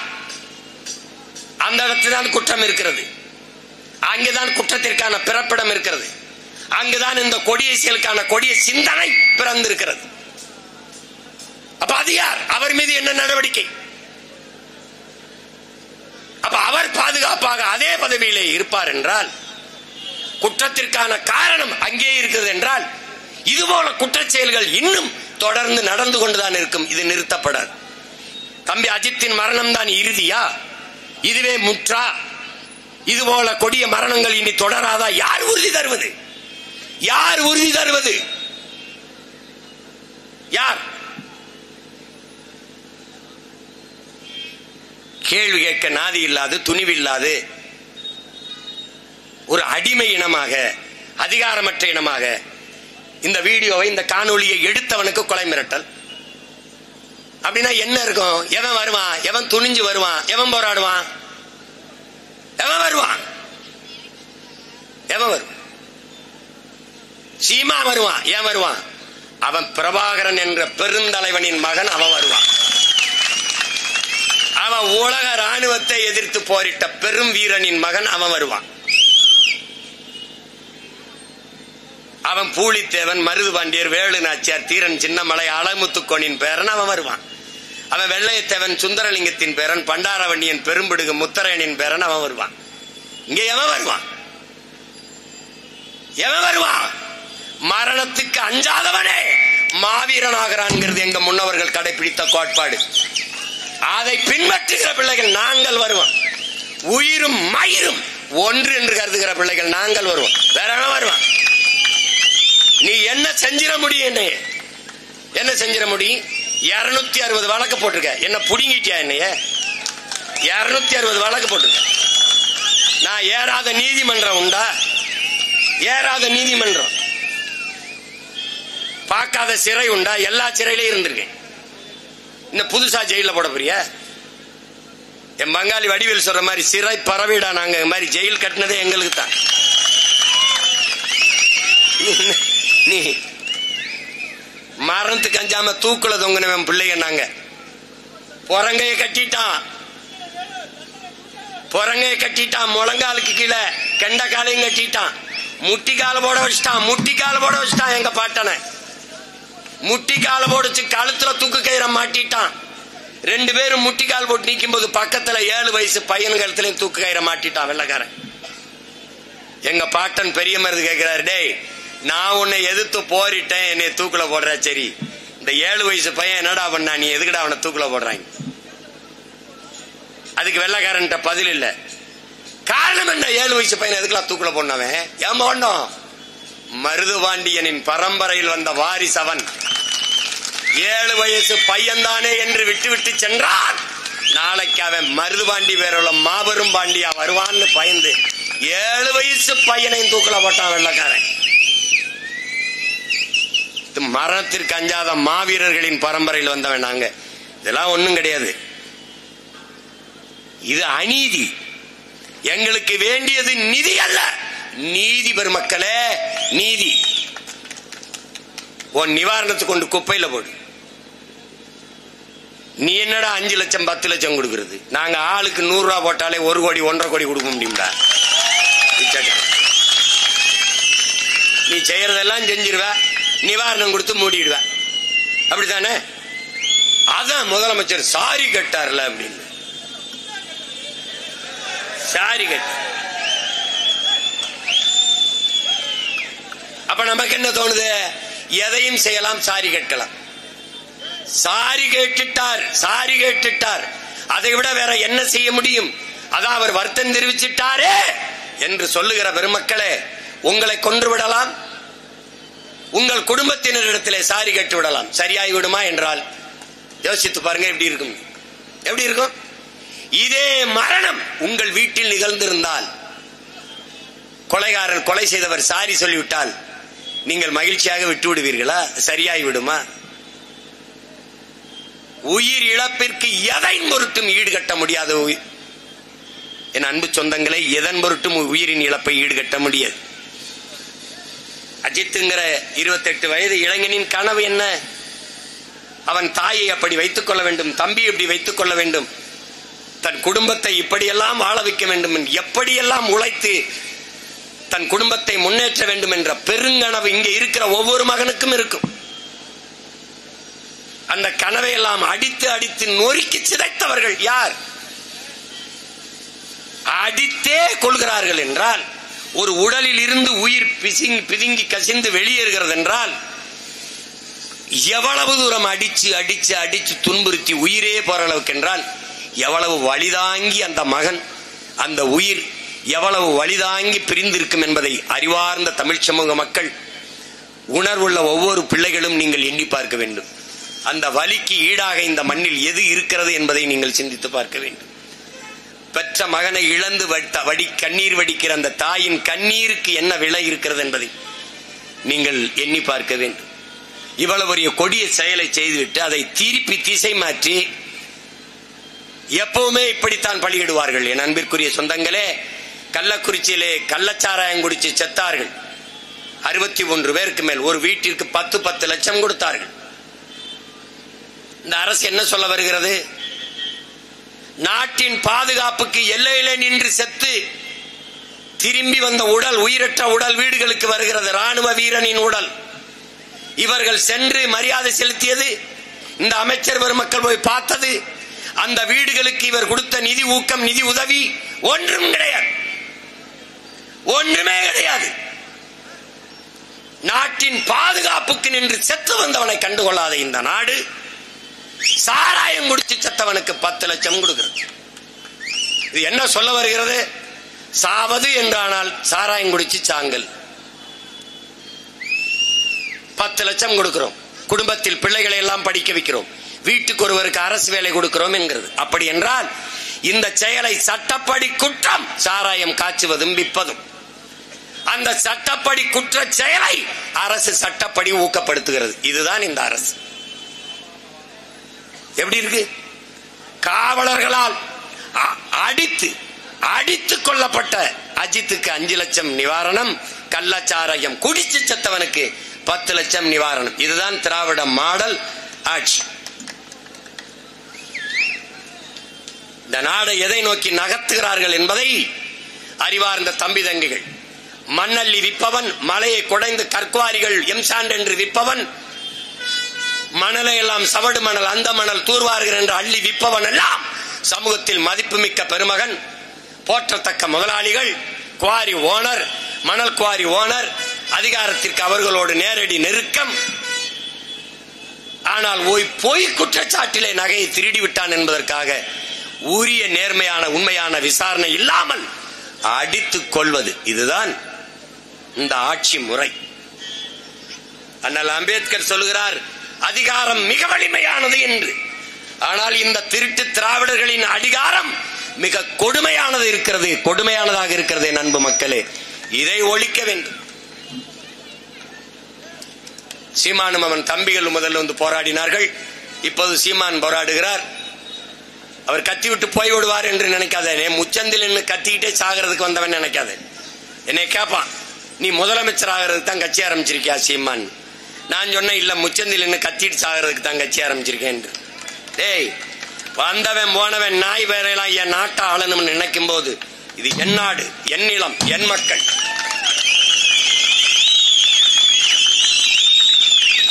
இழைக்கப்பட்ட இந்த அநீதிக்கெல்லாம் நீதியை நிலைநாட்ட வேண்டிய ஒரு தேவை எங்களுக்கு இருக்கிறது இல்லையா?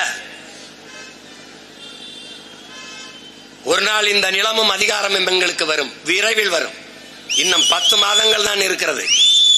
எங்களுடைய பாய்ச்சலை எந்த கொம்பனாலும் தடுக்க முடியாது, எவனும் எதிர் நிற்க முடியாது. அன்னைக்கு நீங்க இப்படி தப்பிக்க முடியாது. உரிய விசாரணை செய்து உரிய விசாரணை செய்யணும். இந்த சிபிஐக்கு மாத்திரேன் அதை மாத்திரேன்னா நீ ஏமாத்துறான்னு அர்த்தம்.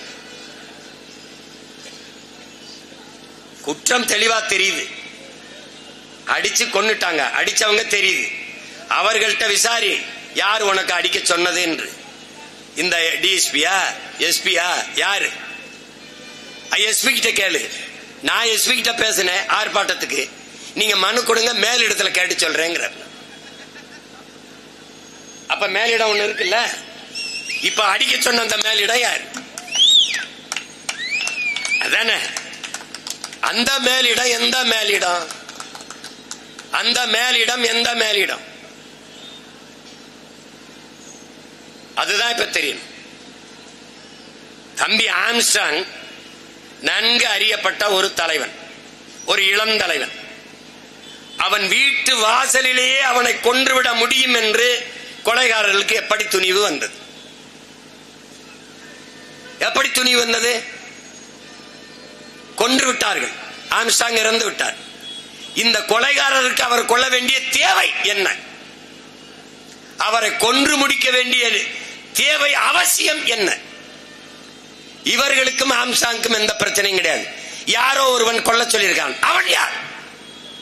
இந்த கொலையாளிகளை கைது செய்தீர்கள். நீதிமன்றத்திற்கு மாதத்துக்கு ஒரு தடவை நீங்கள் விசாரணை கொண்டு போய் நீதிமன்றத்தில் நேர் நிறுத்துகிறீர்கள், வண்டியிலே ஏத்துகிறீர்கள், இறக்குகிறீர்கள், நாங்கள் பார்க்கிறோம். இவர்களிடத்தில் நீங்கள் பெற்ற வாக்கு மூலம் என்ன? ஆம்ஸ்ட்ராங்கை ஏன் கொண்டீர்கள்? யார் கொலை செய்ய சொல்லி கொன்றீர்கள்? அவன் தெரிந்துவிடும் யார் கொலை செய்ய சொன்னார் என்று. அவரை கைது செய்து ஏன் கொன்றாய்? எதற்காக கொன்றாய்? ஆம்ஸ்ட்ராங்கை கொல்ல வேண்டிய தேவை உனக்கு என்ன? காரணம் என்ன? அதை கண்டுணர்ந்து வெளிக்கொண்டு வந்து மக்களிடத்தில் சொல்லாத வரை இந்த ஆட்சி அநீதியான ஆட்சி, அநியாய ஆட்சி. நான் சொல்லுகிறேன், இத்தனை கொலையும் நிகழ்த்தியவர்களே ஆட்சியாளர்கள் தான் என்று நான் குற்றம் சாட்டுகிறேன். ஆம்ஸ்ட்ராங் கொலைக்கு அதிகாரத்தில் இருக்கவனுக்கு எந்த சம்பந்தம் இல்லை.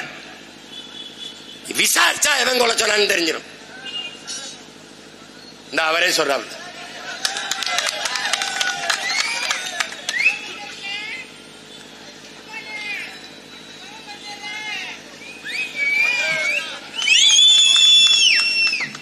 அப்ப எவ்வளவு நம்மை சுற்றி எவ்வளவு சிக்கல்கள், எவ்வளவு நெருக்கடிகள். இன்னைக்கு என் தம்பி அஜித் குமாருக்கு நடந்தது நாளைக்கு எனக்கு நடக்கலாம், நாளை மறுநாள் உங்களுக்கு நடக்கலாம், இன்றைக்கே நடக்கலாம். யாருக்கும் என்ன வேணுமானால் நடக்கலாம் என்றால் இந்த நாட்டின் குடிகள் பாதுகாப்பற்று பதட்டத்தோடு வாழ்வதற்கு பெயர்தான் ஆட்சி என்றால் அது நாடு அல்ல, சுடுகாடு. என் அன்பு மக்களே, இந்த நிலையை மாற்றுவதற்கு நாம் பேரெழுச்சியாக கிளர்ந்து எழ வேண்டும். இல்லை என்றால் இந்த துன்பம், தம்பி அஜித் வீட்டில் நிகழ்ந்த துன்பம், இந்த துயரம் நாளைக்கு நம் வீட்டில் நிகழாது என்பதற்கு என்ன உத்தரவாதம், என்ன உறுதி இருக்கிறது? யார் அதற்கு பொறுப்பேற்பது? யார்? அதிகாரத்தில் இருப்பவர்களே உட்கார்ந்து பேரம் பேசுகிறார்கள். உனக்கு வேலை தருகிறோம், காசு வாங்கி தருகிறோம், இதை கண்டுகொள்ளாமல் விட்டுவிடு என்று. இதெல்லாம் ஒரு நல்ல ஆட்சியின் அழகா? இதுதான் மக்களாட்சியின் மகத்துவமா, மாண்பா? எனவே அறிவார்ந்த தமிழ் சமூக மக்கள், அறத்தின் வழி நின்று வாழ்ந்த மறவர் கூட்டத்தின் மக்கள், மானமும் வீரமும் அறமும் உயிரென்று வாழ்ந்த இனத்தின் மக்கள், அதே அறத்தை நீதியை நிலைநாட்ட தன்மானத்தோடு நாம் தொடர்ந்து போராடி கொண்டிருக்கிறோம். இது ஒரு அடையாள ஆர்ப்பாட்டம் தான். திருப்புவனத்திலே, சிவகங்கையிலே, என் சொந்த மண்ணிலே நின்று போராடி இதோட விட்டுவிட்டு போவதல்ல. எந்த இடத்திலும் இந்த மரணத்தை, இந்த துயரத்தை தூக்கி கொண்டு செல்வேன். இந்த மகன் நீதி கிடைக்கும் வரை ஓய மாட்டேன். தேர்தல் களத்திலும் இதையும் ஒரு முதன்மையான பிரச்சனையாக வைத்து வைத்து பேசி பேசி நீதியை நிலைநாட்ட போராடுவோம். இன்று கோரிக்கை வைக்கிறோம், இன்று முறையிடுகிறோம், இன்று நீதியை பெற்று தாருங்கள் என்று கெஞ்சிக் கொண்டிருக்கிறோம்.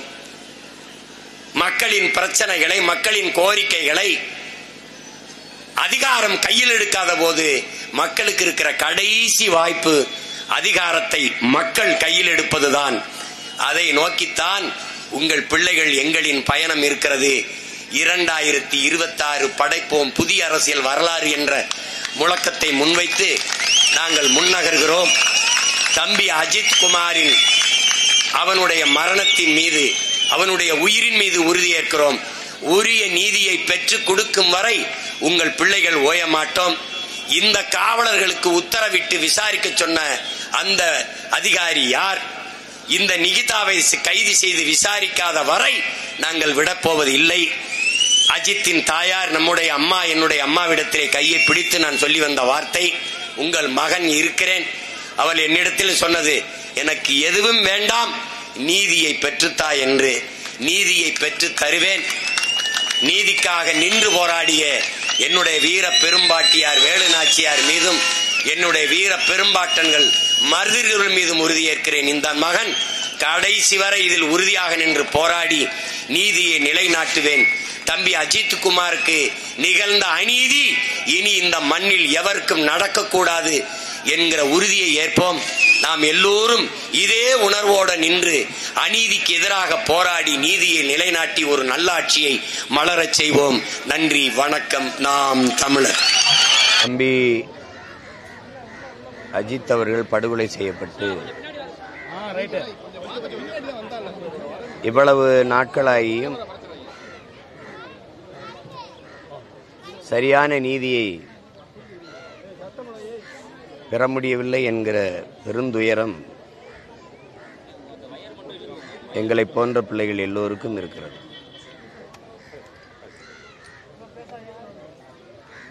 முதலிலிருந்து இதை கவனிக்க வேண்டியிருக்கிறது. ஒரு தம்பி மேல ஒரு பெண் குற்றச்சாட்டை வைக்கிறார். இந்த மாதிரி வண்டியில 10 பவன் நகை வச்சிருந்தேன், அதை காணவில்லை என்று. குற்றத்தை பதிவு செய்ய வந்தவர்கள், குற்றம் சாட்ட வந்தவர்கள் முகத்தை மறைக்க வேண்டிய தேவை ஏன் வருது? நான் இன்னொருவர் மேல குற்றச்சாட்டு சொல்றேன். அவர் என் நகையை எடுத்துட்டாருங்கிறது குற்றம். குற்றச்சாட்டை சொல்ல வந்தவர் ஊடகங்களை சந்திக்கும் போது முகத்தை மறைத்துக் கொண்டு பேச வேண்டிய தேவை என்பது. அப்படி யாராவது செய்யற வழக்கம் இதுவரை இருந்திருக்கா? இந்த கேள்வி கேட்டாவது பதில் இருக்கா? இப்ப காவலர்கள் விசாரணை என்கிற பேர்ல நீங்க பாக்குறீங்க, அவங்க காவல் நிலையத்தில் போய் முறைப்படி புகாரை அளிச்சிருக்கணும். முதல்ல அந்த புகாரின் அடிப்படையில் முதல் தகவல் அறிக்கை எஃப்ஐஆர் குற்றப்பதிவு நடந்திருக்கணும். அதற்கு பிறகு உரிய நபரை அழைத்துட்டு வந்து காவல் நிலையத்தில் விசாரித்து அந்த குற்றம் நிகழ்ந்திருக்குமானால் அதற்கேற்ப நடவடிக்கை எடுக்கணும். இதுதான் இருக்கிற மரபு. இது எதுவுமே இல்லாமல் சீருடை அணியாத காவலர்கள் 5 பேர் வந்து அவரை அழைச்சிக்கிட்டு காவல் நிலையத்துக்கும் போகல, வேறு ஒரு இடத்தில் வைத்து அடித்து, ஒரு இளைஞனுடைய உடலில் இருந்து உயிர் பிரியுதென்றால் அடித்தே அந்த உடலிலிருந்து உயிரை பிரிக்க முடியும் என்றால் எவ்வளவு தூரம் அடித்து காயப்படுத்தியிருக்க முடியும்? அடித்து கொள்றதென்றால் சும்மா அடிச்சோன்னே உயிர் போகாது. 40 இடத்துல காயம், 42 இடத்துல காயம், அதெல்லாம் சொல்லிக்கிறோம். அப்ப எவ்வளவு தூரம் அடிச்சிருப்பார்கள்? ஒவ்வொரு நொடியும் வலியோடு அந்த உயிர் பிதுங்கி வெளியேறுகிற போது அவர் எவ்வளவு பெரிய மரண வலியை அது தாங்கி இருப்பாருன்னு நீங்க நினைச்சு பார்க்கணும். அவர் இறந்துட்டார் அப்படின்னு ஒரே வருதியில் முடிக்கிறது அல்ல. எவ்வளவு நேரம், எவ்வளவு அடியையும் வலியும் அவர் தாங்கி இருக்கணுங்கிறத யோசிச்சு பார்க்கணும். அவர் கனவு என்ன? அவருக்கு தாய், தம்பி, அவருக்கு குடும்பம், அவர் எவ்வளவு பெரிய வாழ்க்கையை கனவு கண்டிருப்பார். அந்த கனவுகள் எல்லாம் ஒவ்வொரு அடிக்கும் கலைந்து கலைந்து சிதைஞ்சிருக்குது. இப்ப நீங்க அவரை கொன்னுட்டீங்க, சரி, நகையை எடுத்துட்டீங்களா? நகையை வாங்கிட்டீங்களா? அந்த பெண் மேல புகார் அளிக்காத யாராவது இருக்காங்களா? என்னுடைய அன்பு தம்பி, மதிப்பிற்குரிய என்னுடைய தம்பி, தமிழ்நாடு ஃபார்வர்ட் பிளாக்கினுடைய தலைவராக இருக்கிற திருமாறன் அவர்கள் என்னை திருமணம் செய்து ஏமாற்றி விட்டார்னு, ஒரு சமூகத்தில் பொறுப்புள்ள ஒரு இடத்துல இருக்கிறாரு, பல மக்களால் நேசிக்கப்படுகிற அரசியல் தலைமையாக இருக்கிறாரு. அவரே ஊடகத்தின் முன்பு வந்து என்னை அந்த பெண் ஏமாத்திருக்கா, 10 லட்சம் ரூபா பணத்தை பறிச்சுட்டு தான் அப்புறம் விட்டா, அவ்வளவு மனத்துயரை நானும் என் குடும்பமும் அனுபவிச்சோம். அப்படி பல பேர் எனக்கு ஆசிரியர் வேலை வாங்கி தர்றேன், அது வாங்கி தரேன்னு சொல்லி லட்சக்கணக்கான ரூபாயை ஏமாற்றினார் என்று சொல்றார். அறிவார்ந்த தமிழ் சமூக மக்களிடத்திலே இந்த பிள்ளைகள் நாங்கள் எழுப்புகிற கேள்வி, இத்தனை வழக்குகள் அவர் மீது பதியப்பட்டிருக்கு, ஏன் எந்த நடவடிக்கையுமே எடுக்காம இருந்திருக்குதே? ஏன்? எல்லா காவல் நிலையங்களையும் புகார் அளித்திருக்கிறார்கள், ஆனால் அவரை கைது பண்ணார்கள், சிறைப்படுத்தினார்கள் என்று செய்தியே வரவில்லையே? ஏன்?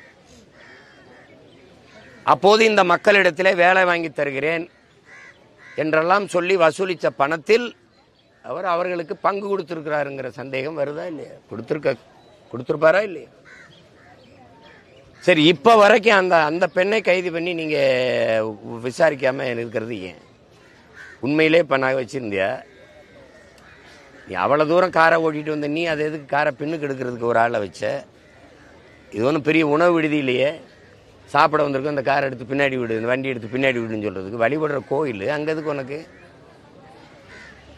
உன்னுடைய அதிகாரத்தை, அரசியல் செல்வாக்கை காட்டுவதற்கு இதை பயன்படுத்திட்டேன்.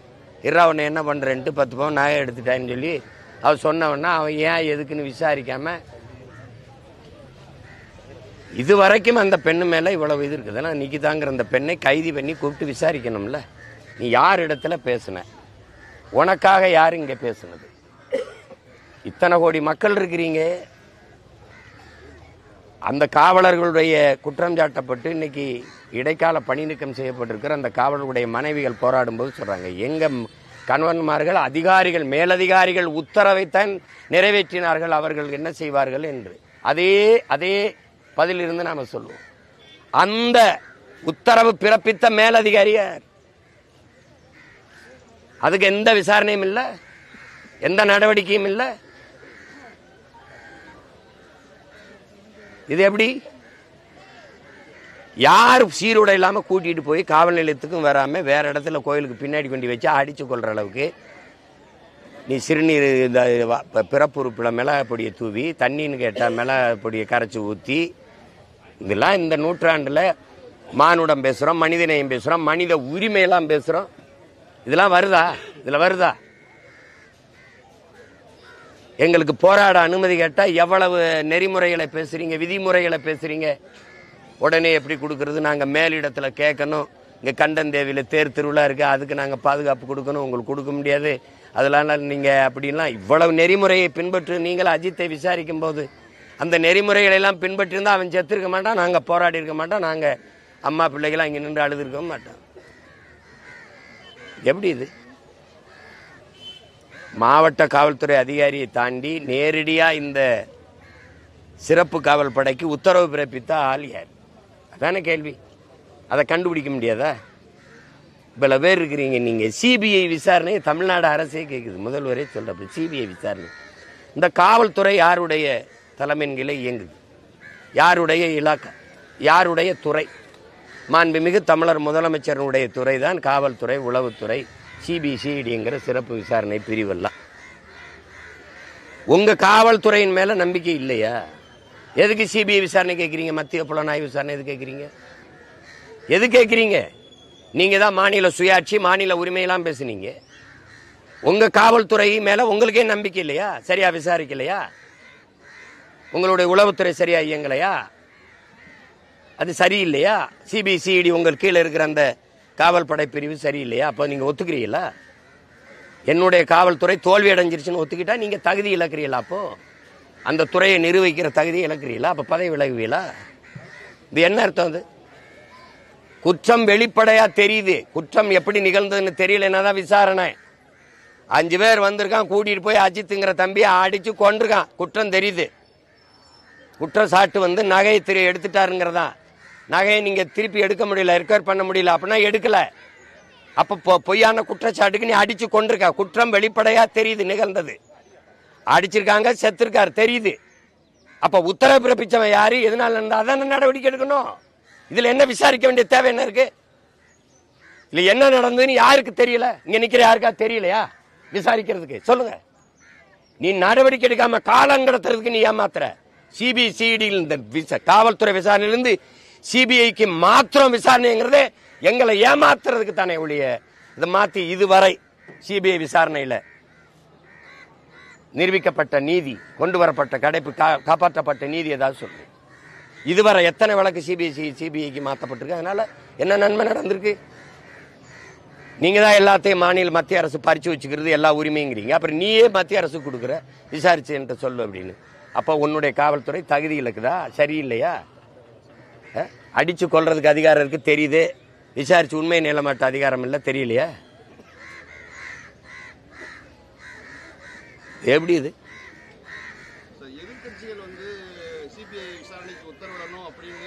அதுவே ஏமாற்றுங்க. சிபிஐ விசாரணை எந்த வித எது சிபிஐ விசாரணையால இதுவரை நீங்க நடந்த ஒண்ணு சொல்லுங்க, ஒரு நியாயத்தை பெற்றுக் கொடுத்ததுன்னு சொல்லுங்க. என் மண்ணின் காவல்துறைக்கு இல்லாத அக்கறை மத்தியில் இருக்கிற ஒரு சிபிஐக்கு, அந்த காவல்துறை, அந்த சிறப்பு புலனாய்வு பிரிவுக்கு இந்த குற்றத்தில் இருக்கிற நியாயத்தை கண்டு கொண்டு வெளியில சொல்லணும்னு அவசியம் என்ன வருது? நீ கடத்தி விட தான் பயன்படும். காவல்துறையை தமிழக காவல்துறை விசாரிச்சா அது உண்மை வெளிவராது அப்படிங்கறத சிபிஐ விசாரணை கேட்கிறோம். குற்றச்சாட்டு வச்சதுனால இது தங்கச்சி ஸ்ரீமதி குற்றம் தெரிஞ்சிருச்சா இல்லையா? நாடியிலேருந்து குதிச்சு செத்துட்டா. நாங்க பாலியல் தொல்லையினால தற்கொலை பண்ணிட்டான்னு சொல்றோம். நீங்க கொன்னு வீசிட்டாங்கன்னு சொல்றோம். நீங்க கொலைங்கிறீங்க. அவ செத்து எத்தனை நாள் ஆச்சு? என்ன விசாரிக்கிறீங்க? இதுவரைக்கும் எல்லா வழக்குங்க சிபிஐக்கு மாத்தினீங்கல்ல, எங்க நிரூபிக்கப்பட்டிருக்கு? எத்தனை காலத்துக்கு சிபிஐ விசாரிக்கும்? அப்போ உங்க காவல்துறை நேர்மையா விசாரிக்காதுங்கிறத நேர்மையற்ற காவல்துறைன்னு ஒத்துக்கிறதா அந்த அரசு? கேட்கறதுக்கு கேள்விக்கு பதில் இருக்கா?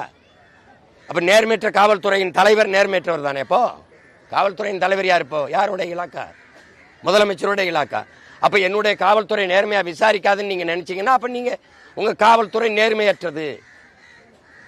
அந்த இலாக்காவை பொறுப்பேற்றுக்க நான் நேர்மையானவன், நேர்மையற்றவன், அப்படித்தானே வருது.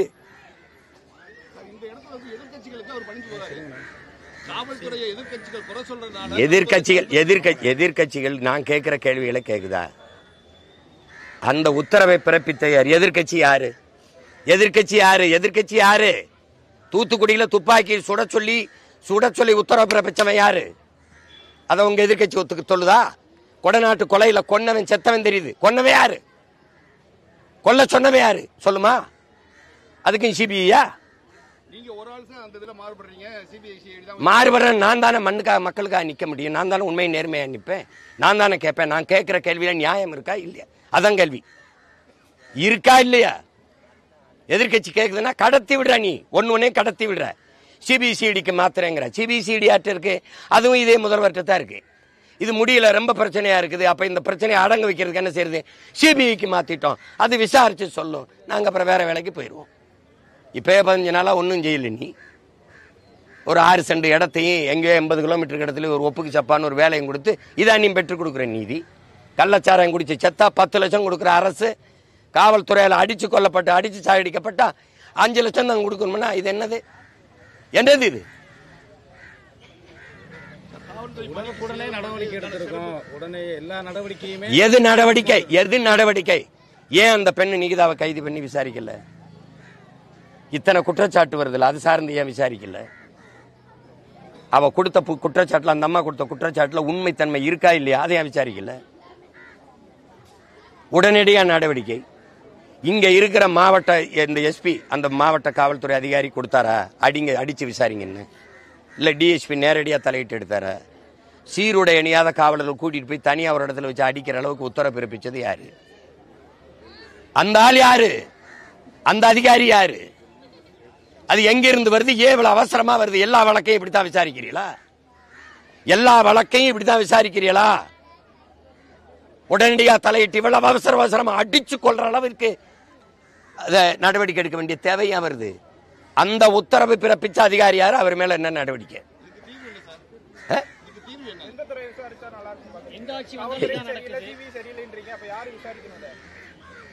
இது யாரும் விசாரிக்க தேவையில்லை. முதலமைச்சருக்கு தெரியாத எங்கிருந்து உத்தரவு போயிருக்குன்னு? அடிக்க போனாங்கல்ல 5 பேரை கூப்பிட்டு விசாரிச்சா தெரியாத யாரா சொல்லி போனீங்கன்னு நான் கேட்கறதுக்கு பதில் சொல்லுங்க. அடிக்க போனாங்கல்ல காவலர்கள், வேற என்ன செய்யறாரு? வேற என்ன செய்யறாரு? நீங்க எல்லாம் சாரின்னு கேட்டாருன்றீங்க. சாரி கேட்டார்ல அதுல அப்படின்னு நிறைவடைகிற நீங்க, உங்களை நான் கொன்னுறேன், கொன்னுட்டு உங்க அம்மாட்ட போய் சாரின்னு கேட்டா சரியா இருக்குமான்னு கேட்கிறேன். சாரி சொல்லிட்டார்ல, வேற என்ன செய்ய முடியும்னா இதுலயே நீங்க நிறைவடைகிறீங்க. அதுக்கு மேல அவர் என்ன செய்ய முடியும்னு சொல்றேன். நீங்க உங்களை கொன்றுவோம், கொன்னுட்டு வீட்டுல போய் அம்மாட்ட சாரி சொல்லிடுறேன், சரியாயிருமான்னு பாருங்க. இதெல்லாம் ஒரு நாடு.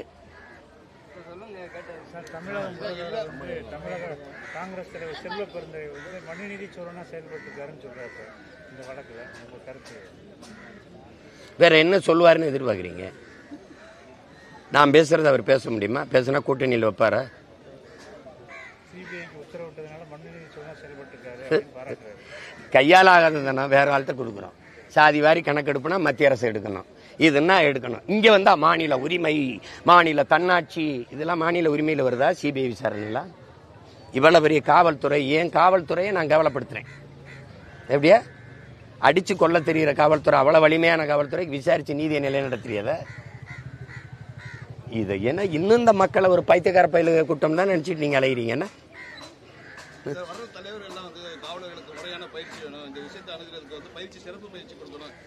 ஆமா, இத்தனை அடியில கொல்லக்கூடாது, 40 அடியெல்லாம் ரொம்ப அதிகம், ஒரே அடியில கொல்ற மாதிரி பயிற்சி கொடுக்கணும்ன்றீங்க நீங்க.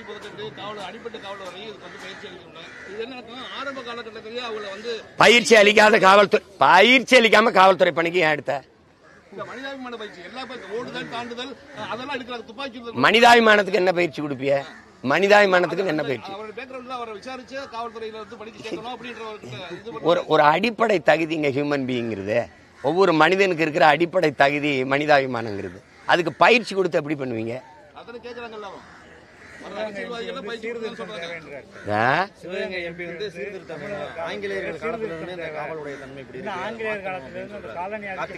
அதை நான் வரவேற்கிறேன். நீங்க தானே 60 ஆண்டுகால விடுதலை பெற்ற 78 ஆண்டுகால இந்தியாவை அரை நூற்றாண்டுகள் ஆண்ட பெருமக்கள் யாரு?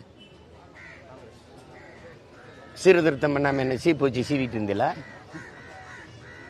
ஏதோ அது தோன்றத பேசுறது. சீர்திருத்தம் செய்ய வேண்டும், யாரு செய்யறது? சீமானா அதிகாரத்தில் இருந்தது யாரு? நான் சொல்லணும் அது சரி பண்ணுங்க அப்படின்னு. சரி செய்யக்கூடிய இடத்துல இருக்கிறோம், சரி பண்ணுங்க அப்படின்னா எப்படி? சீர்திருத்தம் செய்யணும்னு சொல்ற நீங்க சீர்திருத்தம் செஞ்சிருக்கணும். நீங்களும் எங்களோட சேர்ந்து சீர்திருத்தம் பண்ணணும் பேசிட்டு கூடாது. உங்க பார்வையில நீங்க எப்படி தடுத்து நிறுத்துறது உங்க பார்வையில உள்ள கருத்து? முதல்ல குற்றவாளி யார் முதல்ல உத்தரவு பிறப்பிச்சது அதை வெளியில சொல்லுங்க. உங்களுக்கு நான் ஒவ்வொரு கேள்வியா கேட்கிறேன். ஆம்ஸ்டாங் தம்பியை கொன்னுட்டீங்க, கொல்ல சொன்னவே யாரு? உண்மை குற்றவாளியை மறைக்கிறதுக்கே நீங்க நடவடிக்கை எடுத்துக்கிட்டே இருக்கீங்க. இப்ப இந்த காவலர்களா வந்து அடிக்கல இல்ல, இந்த காவலர்களா முடிவெடுத்து தம்பி அஜித் அடிச்சு கொண்டிருக்க முடியாதுல்ல. யாரோ ஒருத்தர் சொல்லியிருக்கணும்ல. அவர் யாரு? அவரை சொல்லு. ஓ இவர் தானே அதுன்னு சொல்லு. நீ அவரை உயர்ந்த பதவியில் அந்த அதிகாரியை உட்கார வச்சுக்கிட்டு இவனை உடுத்துக்கு உள்ள போட்டு எங்களை ஏமாத்திக்கிட்டு இது எல்லா குற்றத்திலும் நடக்குதா இல்லையா? தூத்துக்குடியில இருந்து எல்லா சம்பவத்திலும் இருக்குதா இல்லையா? சொல்லுங்க. அப்போ மதுரை உயர்நீதிமன்ற அதனால ஆளுங்கட்சி எதிர்கட்சி மாறி மாறி குற்றச்சாட்டு வச்சுக்கிறதுக்கு பேர் தான் ஆளுங்கட்சி எதிர்கட்சி. உண்மையின் பக்கம் நிற்க முடியுமா? நீங்க இந்த கொலையை பேசுனா அந்த ஜெயராஜ் பெனிக்ஸுக்கு அவர் போவாரு. உங்களுக்கு விளங்குதுன்னு நினைக்கிறேன். நீங்க இதை பேசினா தூத்துக்குடி துப்பாக்கி சூடுக்கு போவாங்க. நீங்க அண்ணா பல்கலைக்கழக பாலியல் வன்கொடுமைன்னா அவங்க பொள்ளாச்சிக்கு போவாங்க. ரெண்டு ஆட்சியும் கேடுகட்ட ஆட்சிங்கனால ஒருத்தர் மாறி மாறி இப்படி பேசிக்கிட்டு அப்படியே போவாங்க. அதான் வேற என்ன சொல்ல முடியும்? மதுரை உயர்நீதிமன்ற அமர்வு வந்து சிபிஐ விசாரணை ஆகஸ்ட் 20ஆம் தேதிக்குள்ள முடிச்சு அறிக்கை தாக்கல் பண்ணணும்னு சொல்லி ஒரு உத்தரவு வரட்டும். என்ன விசாரிக்குதுன்னு பார்ப்போம். இதுக்கு வந்து சிபிஐ விசாரணை மட்டும் என்ன உண்மையான இவற்றிலிருந்து உத்தரவு போச்சுன்னு சொல்லிருச்சுன்னா பார்ப்போம். சொல்ல விடுமா அந்த அதிகாரம்னு பாருங்க. சிபிஐ விசாரணையில உங்களுக்கு நம்பிக்கை இல்லையா சார்? நான் கேட்கறதுக்கு பதில் சொல்லுங்க. இதுவரை எத்தனை வழக்கு சிபிஐக்கு கொடுக்கப்பட்டிருக்கு? நீங்க நேர்மையின் பக்கம் உண்மையா விசாரிக்கணும். எந்த கொம்பனா இருந்தாலும் யாரா இருந்தாலும் தன் ஆட்சியிலே இருந்தாலும் தவறு என்று நடவடிக்கை எடுக்கணும். அவன் தான் நேயாவான், அவன் தான் நல்லாட்சியாளன், நேர்மையாளன். குற்றம் தான். எங்க தாத்தன் காமராஜ் தன் பேரன் அவன் வந்து தன்னுடைய தங்கச்சி மகன் வந்து ஒரு கொலை வழக்கில் சம்மந்தப்படுறாரு அப்படின்னோடனே அம்மாவை கொல்லி வச்சுட்டு இருக்காரு. அப்போ வந்து ஜவஹரை கைது பண்ணியாச்சான்னு கேட்குறப்பல. எப்படி கேட்குறாரு? ஜவஹரை கைது பண்ணியாச்சான்னு. யார்கிட்ட? எங்கள் ஐயா கக்கன்ட்ட. ஐயா அது தங்கச்சி மகன், தங்கச்சி மகன்னா வெற்றிவேலா கக்கன். எப்படி சொல்றாரு? தங்கச்சி மகன்னா வெற்றிவேலா கக்கன்றப்பல. தங்கச்சி மகனா இருந்தாலும் குற்றவாளி தான். அப்படி நடவடிக்கை எடுக்கிற தலைவன் தான் தமிழ்நாட்டுக்கு தேவை. நீ குற்றவாளியை மறைச்சிட்டு ஒவ்வொரு கொலைகளையும் ஒவ்வொரு குற்ற சம்பவங்களையும் எவனே ஒருத்தனை காட்டி சாட்டி அப்படியே முடிச்சு விட்டு போயிடுற. தூத்துக்குடி துப்பாக்கி சூட்ல ஈடுபட்ட அத்தனை அதிகாரிகளும் பணி உயர்வு பெற்றிருக்கார்கள். பணி இடமாற்றம் செய்யப்பட்டு பணி உயர்வு பெற்று வேலை செஞ்சுக்கிட்டு இருக்காங்க. எந்த தண்டனையும் வழங்கப்படல. இந்த சம்பவத்தில் நேரடியா நீங்க முதல்வரை வந்து புகார் கூறுவீங்களா? இப்ப நான் இப்ப எப்படி இவ்வளவு நேரம் என்ன கூறிட்டு இருக்கேன்? நீங்க காமராஜர் மென்ஷன் பண்ணி பேசும்போது அப்ப நீங்க நேரடியா மறைமுகமா முதல்வரத்தன்னு சொல்றீங்க. இப்ப இவ்வளவு நேரம் அவரை தான் சொல்லிட்டு இருக்கேன். சார் அரசியல் கேள்வி. இப்போ மும்முனை போட்டி தான் நடக்க போகுது. இது உயிர் பிரச்சனை. இதை பேசுவோம். அதை காலையில கூட பேசினேன், நாளை கூட பேசுவேன். உயிர் பிரச்சனை. நீதி நிலைநாட்டணும். நீ எங்களுக்கு வந்து சொந்த ஒரு பிள்ளை, ஒரு தாய் தன் பிள்ளை இழந்து நிற்கிறா. இந்த வலிக்கு எந்த நிவாரணமும் இந்த உலகத்தில் ஈடுகட்ட முடியாது. தாயின் கண்ணீருக்கு இங்கே எவன் எதை எழுதி கொடுத்து ஈடுகட்டுவேன்? நீங்க அது பேச்சு கிடையாது. எனக்கு வேண்டியது அவ்வளவு அவசரமா அவனை கூட்டிட்டு போய் அடிச்சு விசாரிக்க சொல்லி உயிர் போகிற அளவுக்கு அடிச்சு விசாரிக்க வேண்டிய நெருக்கடியை கொடுத்தா ஆள் யார்? அதை முதல்ல வெளியில கொண்டு வர அந்த அதிகாரி யார்?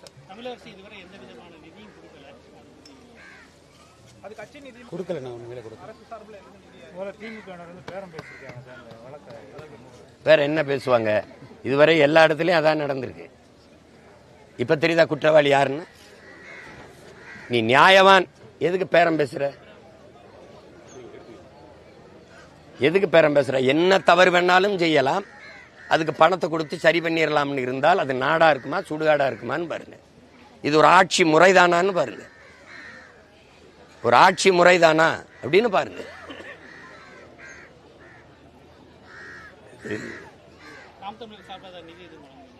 அது வந்து தாய்க்கு மகஞ்சுக்கு கொடுக்கறதெல்லாம் சொல்லிட்டு இருக்கணுமா? நான் அதை பத்தி கவலைப்படல. நான் தடையை மீறி ஆர்ப்பாட்டம் செய்வேன்னு தான் வந்தேன். இப்ப தந்திருக்காங்க, இந்த மேடை போட்டுக்கிட்டு இருக்காங்க, போவேன். இது மாதிரி 100 கேள்வி வச்சிருக்கேன், கேட்பேன். இப்ப நீங்க இதை போடுவீங்களான்னு தெரியலையா? யாரு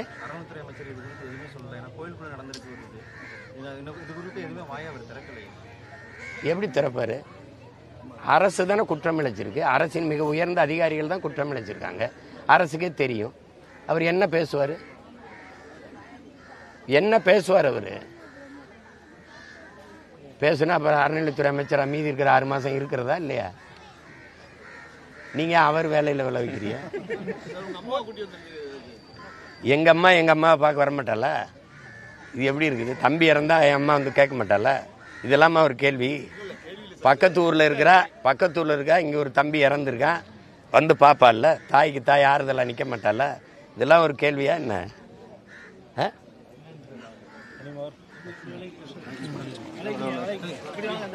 நீங்கள் தைரியமாக இருங்க. தம்பி எல்லாம் கூட இருப்பாங்க. எதானா நான் வந்து உங்களுக்கு சொல்லுவேன். நம்பிக்கையோடு இருங்க. நாங்கள் பிள்ளைகள் தைரியமாக இருக்கு. என்னடா தைரியமாக இரு, பார்த்துக்க. எதானாலும் உனக்கு கூட தம்பி கார்த்தி எங்கே இருக்கான்? இந்த இருக்காங்க. எதா இருந்தாலும் உங்ககிட்ட சொல்லு. நம்பிக்கையோட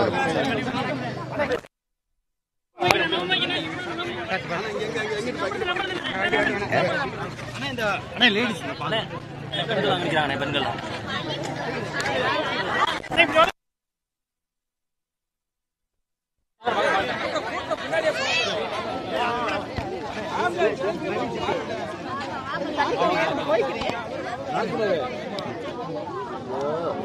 நம்பாளுங்க அதிகமா இருக்காங்க.